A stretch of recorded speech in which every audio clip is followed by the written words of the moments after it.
శ్రీరామచంద్ర పరబ్రహ్మణే నమః. జనవరి 22వ తారీఖున అయోధ్యలో శ్రీరామచంద్రస్వామి వారి యొక్క నూతన ఆలయంలో స్వామివారి ప్రతిష్టాపన అనేది జరగబోతుంది. ఆ సందర్భంగా మన దేశంలో ఉన్నటువంటి ప్రతి ఇంటికి కూడా స్వామివారి యొక్క అక్షింతలను శ్రీరామచంద్రస్వామి వారి దేవాలయ ట్రస్ట్ వారు పంపించడం జరుగుతున్నది. ఆ అక్షింతలను ఏమి చేయాలి అని చాలామంది అడుగుతూ ఉన్నారు. అక్షంతలు అనేవి శ్రీరామచంద్రస్వామి వారి యొక్క ప్రసాదంగా మీరు స్వీకరించి మీ ఇంట్లో శ్రీరామచంద్రస్వామి వారి యొక్క పటము ఉన్నట్లయితే ఒక గిన్నెలో కానీ ఒక డబ్బాలో కానీ పోసి అక్కడ పెట్టి ఈ రోజు నుంచి మీ ఇంటికి ఏ రోజు వచ్చాయో ఆ రోజు నుంచి మొదలుపెట్టి 22వ తారీఖు వరకు ప్రతిరోజు కూడా శ్రీరామచంద్రస్వామి వారికి కాస్త గంధమును, ఒక పుష్పమును, కాస్త ధూపమును అంటూ అగరబత్తిని ముట్టించి దీపమును వెలిగించి ఏదైనా నైవేద్యమును పెట్టండి. బెల్లము పానకమును, వడపప్పును, శనగపప్పు లేదా పెసరపప్పుతో చేసిన దాన్ని నివేదన చేసి హారతి ఇచ్చి రోజు కూడా శ్రీరామ జపమును యథాశక్తిగా 108 సార్లు కానీ, ఇంకా మీకు సమయం ఉంటే 1008 సార్లు కానీ మీ కుటుంబ సభ్యులంతా కూడా కూర్చొని యథాశక్తిగా మీకు ఏ సమయంలో వీలుంటే ఆ సమయంలో శ్రీరామ జపాన్ని చేసి నమస్కారం చేసుకోండి. ఇలా ప్రతిరోజు కూడా చేసుకొని 22వ తారీఖున మధ్యాహ్నం ప్రతిష్ఠ అయిపోతుంది కదా, ఆ రోజు సాయంత్రం 6 గంటల తర్వాత ఇంట్లో దీపాలు వెలిగించండి. యథాశక్తిగా ఎన్ని వెలిగించగలిగితే అన్ని దీపాలను వెలిగించి ఆ యొక్క శ్రీరాముని పటము దగ్గర కూడా ఒక దీపాన్ని వెలిగించి అందులో 3 ఒత్తులు ఉండేలా చూసుకోండి. ఆ దీపంలో వెలిగించి దానికి నమస్కారం చేసుకోండి.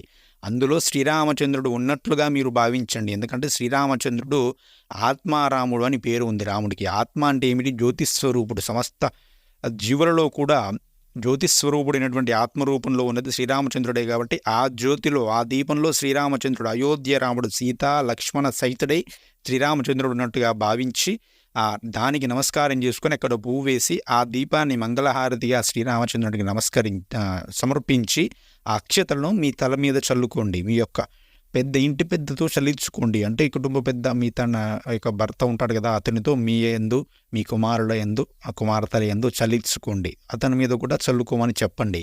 మిగిలినవి కొన్ని బియ్యము సంచి ఉంటుంది కదా, అందులో వేయండి. అక్షయ పాత్ర అవుతుంది. ప్రతిరోజు కూడా శ్రీరామచంద్రస్వామి వారి యొక్క ప్రసాదాన్ని స్వీకరించినటువంటి ఫలితం మీకు వస్తుంది. 1-2 అక్షంతలు అందులో వేయండి. 1-2 అక్షతలు తీసుకొని మీ యొక్క ధనాగారము, డబ్బులు పెట్టుకునేటువంటి స్థలం ఉంటుంది కదా, అందులో పెట్టుకోండి. తద్వారా ఆ శ్రీరామ రక్ష లభించి ఆర్థికంగా కూడా మీకు వృద్ధి లభిస్తుంది. అదేవిధంగా మిగిలినటువంటి అక్షంతలను అదేవిధంగా ఉంచుకొని పుణ్యకార్యములలో ఎవరైనా పెద్దలు వచ్చినప్పుడు వారి ద్వారా ఆశీర్వచనము తీసుకోండి. పూజ చేసేటువంటి అక్షంతలు వీటిని కలపకండి. ఎందుకంటే ఇవి భగవత్ ప్రసాదంగా వచ్చాయి కాబట్టి మళ్ళీ ఆ అక్షంతలలో కలపకండి. వీటిని విడిగానే ఉంచుకోండి.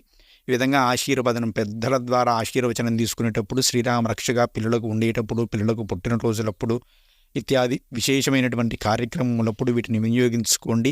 శ్రీరామ రక్ష అనేది మీ కుటుంబంపై సంపూర్ణంగా ఉంటుంది. శ్రీరాముని యొక్క అక్షింతలు మన ఇంట్లో ఉంటే సమస్తమైనటువంటి దోషములు కూడా తొలగించబడతాయి. శ్రీరాముడి యొక్క రక్ష మన కుటుంబం మీద సంపూర్ణంగా ఉంటుంది. కాబట్టి ఆ విధంగా ఆచరించి శ్రీరాముని యొక్క అనుగ్రహాన్ని పొందండి. ఇంట్లో సూతకము కానీ ఏమైనా ఉన్నవాళ్ళు ఇవి తీసుకోవచ్చా అంటే అక్షింతలు తీసుకోండి, తప్పులేదు.